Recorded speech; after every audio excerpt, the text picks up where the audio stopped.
Perfect Genetics Challenge, Generation 1, Episode 26. Welcome, Carrots here. After the way episode 25 ended, I just had to make another episode. Olivia got the wish to kiss Don, so she did, and Don kissed her back. Wow. Don's pregnant, as you might have noticed. He got abducted by aliens twice. That's why they were having this next episode straight away. I was going to move on to Oscar's childhood, but I thought this was just too intriguing, especially when after Olivia kissed Don just there, Don immediately rolled a wish to woohoo with Olivia and then woohoo with an alien. And not long after that, Olivia rolled a wish to woohoo with an alien. So I'm not sure what's going on with these two.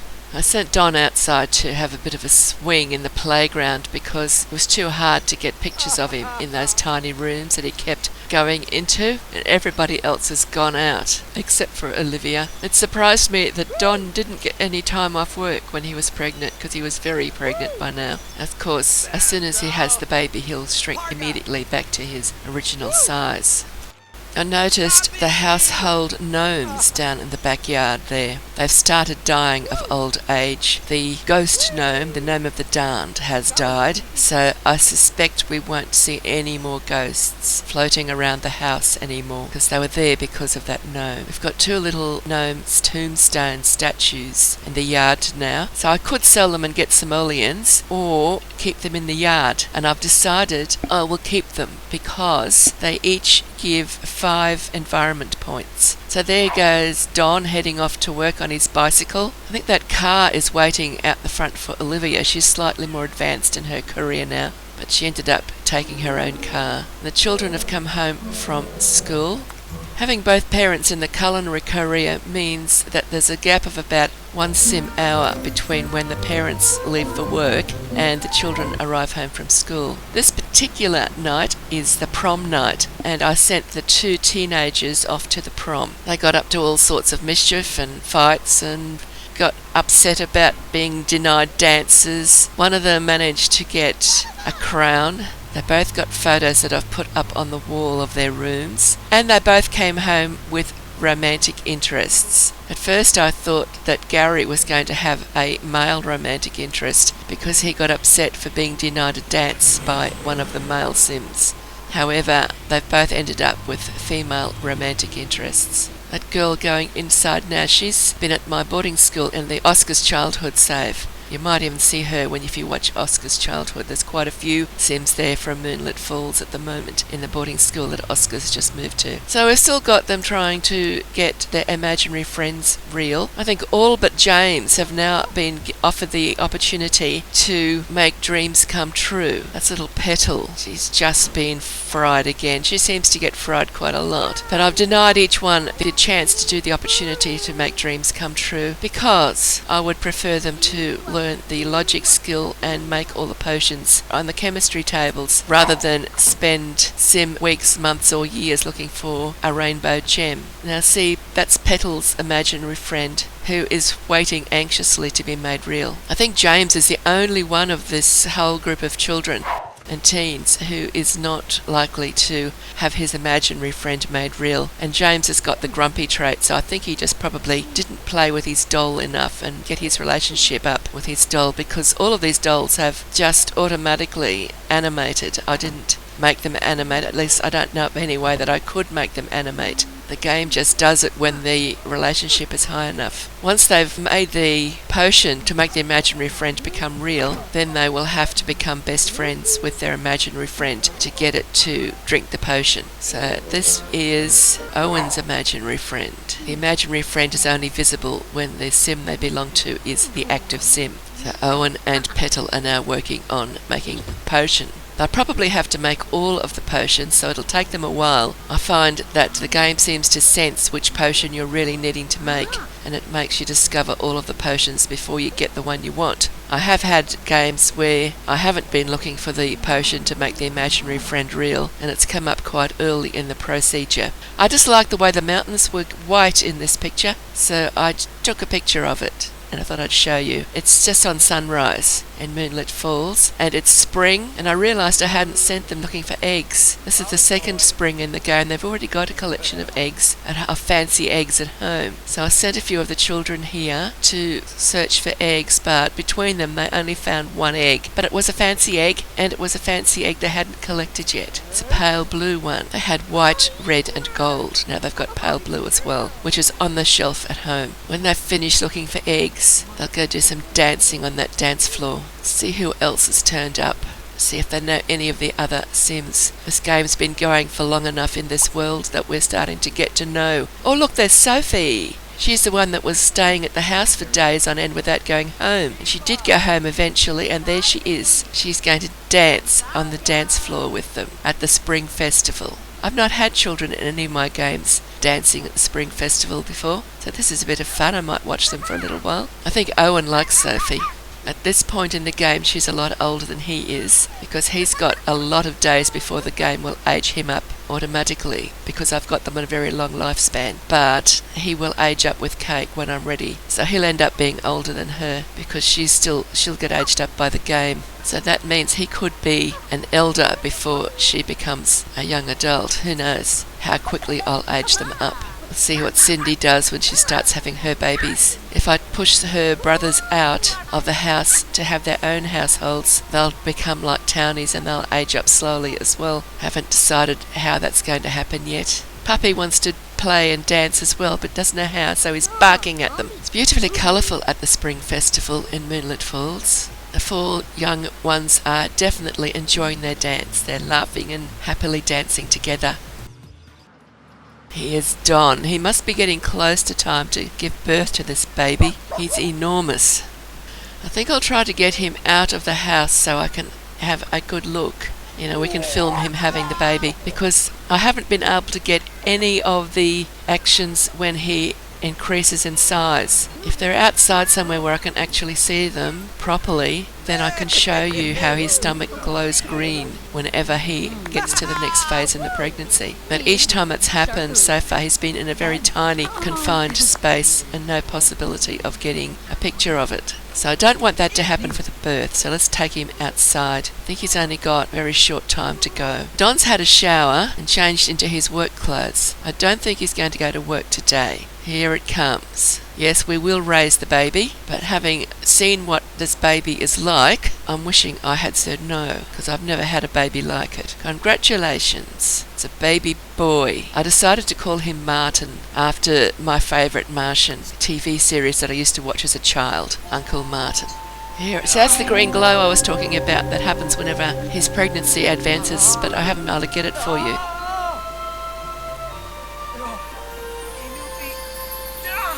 There's the baby, little Martin. We will now experience having a grumpy child. Maybe it's just a needy child, but it's definitely not a happy baby. You know how real life babies sometimes need to be fed every 4 hours all through the night and all through the day, depending on the size that they're born? Well, this one needs to be cuddled every couple of hours, day and night, all of the time. Luckily there's lots of teens in the house now, plus Don and Olivia, because if it was Don, he would be run ragged. That contraption on the floor, it's good, but they don't leave him in it for long enough. They put him in it and then take him out again straight away, puts him in his cot, and instantly the social need just goes down, down, down, and he starts screaming. Sometimes he gets a bright red plum bob, and all that's wrong with him is his social. Never had a baby that the social need dropped so fast. So Cindy's doing her cooking skill. She's finishing that. I want to get her to complete her childhood skills quickly. I thought maybe James was regretting not paying more attention to his doll in his early childhood, because he is the only one with a doll that doesn't like him sufficiently to want to become animated. I needed Gary to get to level 5 because he's got the green thumb, and the reason I wanted him to get to level 5 was so he could revive these death flower plants, because they're not barren, they're dead, and anything that's dead, a green thumb that's level 5 or above can revive them. Doesn't always succeed, but he's revived one so far. Another one just vanished, didn't work. Now, James is aged up and he hasn't got a gardening skill yet, so I've set him to work tending the garden. And once Gary has attempted to revive all of the dead plants, I'm going to let him start to dispose of all the dead plants, because the other plants are not dead, they're barren. So disposing of dead plants is a bit of a bad statement, I think, considering dead plants can be revived, barren plants can't. You only want them to dispose of the barren plants. So this is the reason I gave Gary the green thumb when he aged up to teen. Now, Gary has been doing a lot of gardening and he's got his inventory with lots of harvestables, but he's come across his romantic interest at the alfresco market. We've got both the greenhouse and the alfresco market in this safe, so they've got lots of humble harvest stands. Oh, a first kiss. Isn't that romantic? She's the one that came home with them from the last episode. I think that's her brother, and her father's nearby as well. I was a bit worried about them reacting badly if Gary kissed her, but they didn't. They just completely ignored them. A little bit of flirting. Teenage love. I'm going to have to put a stop to it though, because I need him to consign his harvestables to get them out of his inventory. He could stay there flirting all day, and besides, she's starving hungry. But she does do a nice thing. He goes over to a humble harvest stand and consigns his first lot of harvestables, and then she goes across and buys one of them, so he gets money straight away.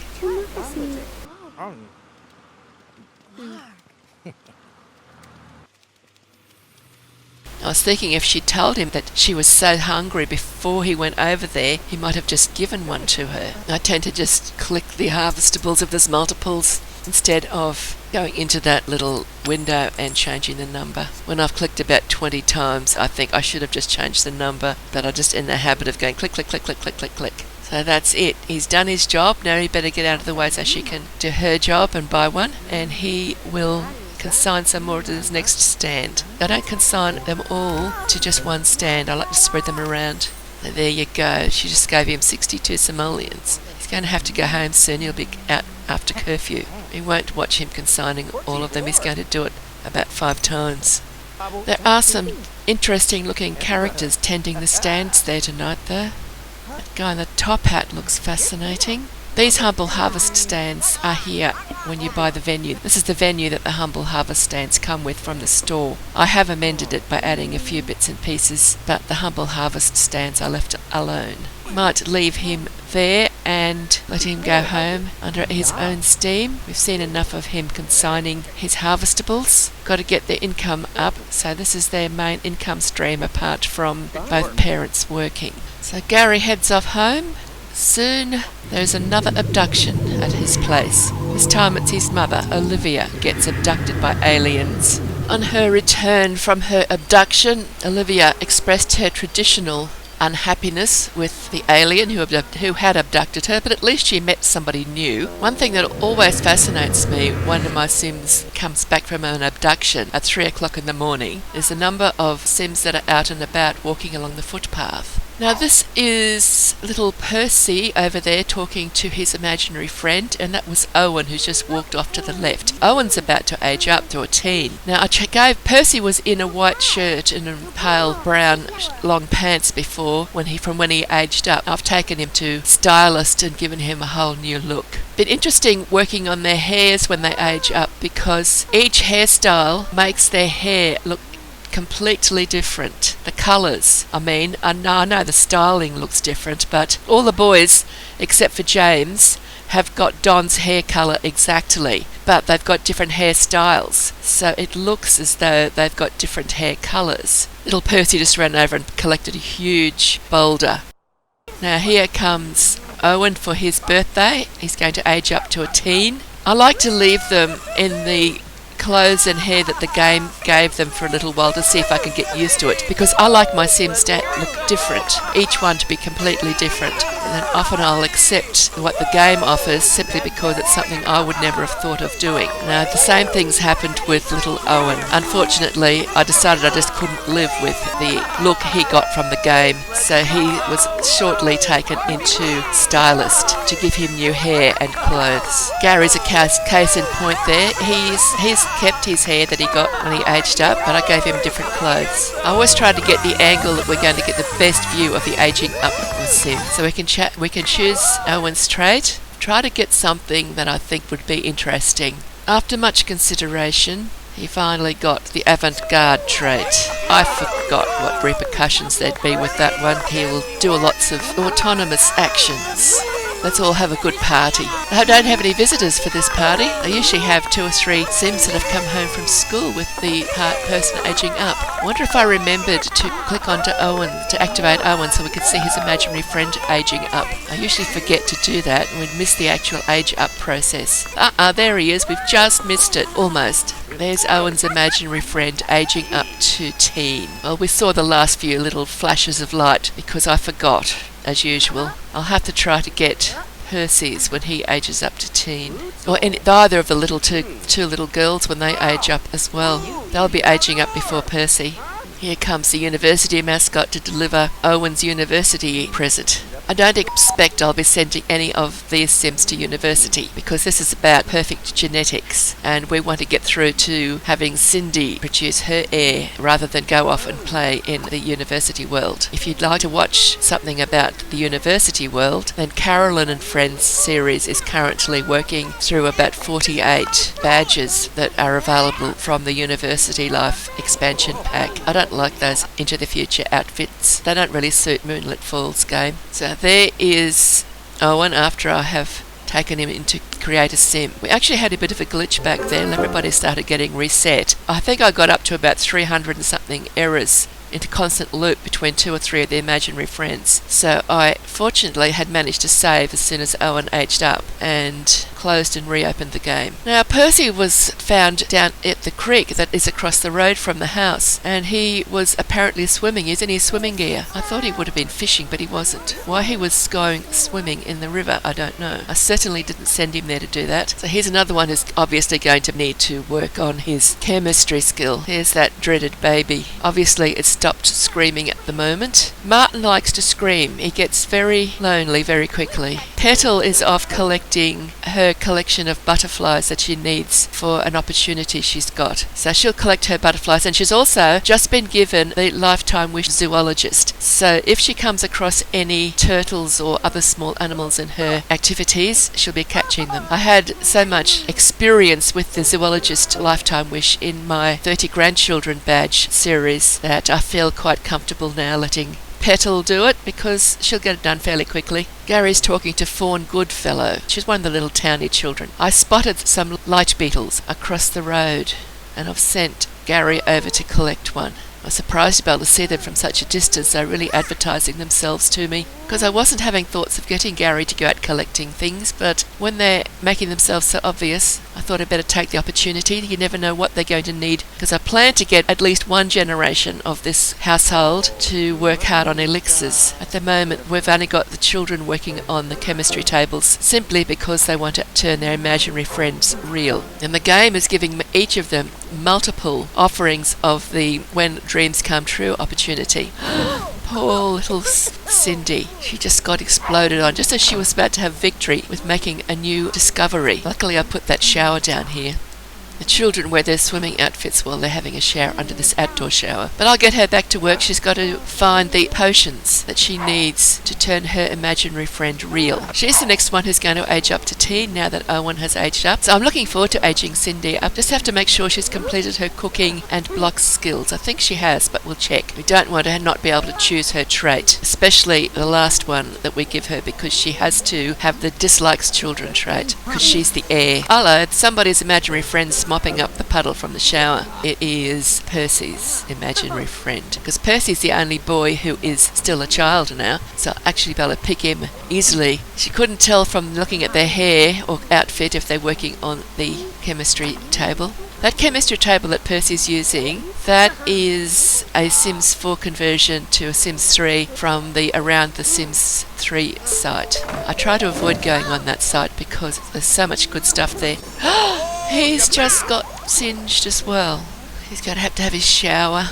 This little group of Sims seem to me to be having a lot more fails than usual. The game's making life difficult for me. I think it wants me to let them all have their opportunity to make a dream come true, but I don't want to do that. Next morning, in the wee small hours when everybody else is asleep except for a few wandering townies, Olivia gets abducted by aliens again. It's her least favourite alien. Believe it or not, Olivia has a wish to woohoo with an alien, but I doubt that wish will be fulfilled while she's on her abduction experience. We'll have to wait till the next episode, though, to see her have her wishes fulfilled. Don has the same wish. This is the end of this video. I do hope you've enjoyed it. I've tried to make it colourful, so thank you for watching, and if you've enjoyed the video, please give it a like. That is very helpful to my channel, apparently. And if you would like to subscribe, don't forget to click the subscribe button and the like button, and I'll see you in the next video. Thank you for watching, and bye bye for now, and happy simming.